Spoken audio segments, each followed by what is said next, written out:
We're now approaching our terminus. Thanks for... And this is the end of the line, but only for now.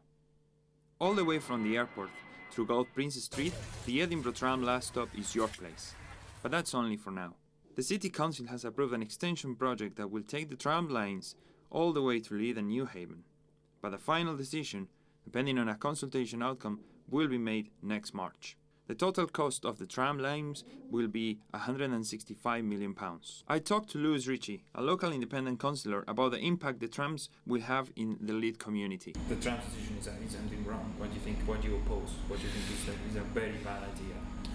So there's a concept, the general idea behind the tram, is capable of being supported. The problem with it is everything else. It seems to me absolutely crazy that this £8 million inquiry, which hasn't even taken evidence yet, we are moving to a decision before we've even heard what the inquiry says. What went wrong the last time? We haven't learnt the lessons of the last tram. Now, for a project like this that's going to cost hundreds of millions of pounds, there has to be effective scrutiny, accountability and political leadership. I am not convinced that that exists. I think it's a political vanity project. If you look at the timeline for the project, the tram is due to be finished April 2022, 1 month before we go back to the next election. The other thing is, so I'm a small business owner, can you imagine if that road was closed for 18 months? It'd be no business, it would be over. And I think it's ironic, there's this big campaign, Save Leith Walk, I'm sure you've seen it. I don't know why there's not a campaign right now saying Save Leith Walk, because this is the real danger for Leith Walk.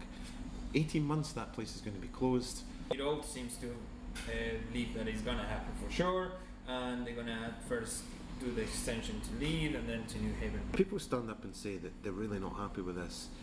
Elected representatives have got to listen. If they decide that they want to be re-elected, then they have to do the right thing and they have to say no.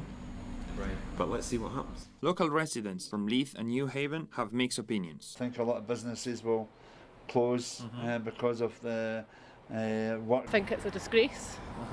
I would like to understand what they think the benefit is when the Lothian Region Buses has a fantastic service. But there are some that welcome the tram extension.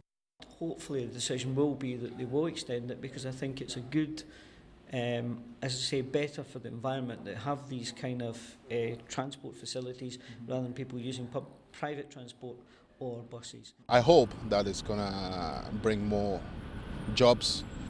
I think it's going to bring more life in Leith. From the council's side, the transport convener Leslie McInnes said that they are working incredibly hard to shape the proposals using invaluable feedback submitted by the residents. McInnes added that they want to include wide pavements and segregated cycleways along Leith Walk. The council thinks that this project will communicate better the city and improve the business in the area. The question of how benefit will the tram be in Leith is still not clear for many, especially those who remember the impact in business of the first part of the project years ago. Others are confident it will bring life and more business to the area.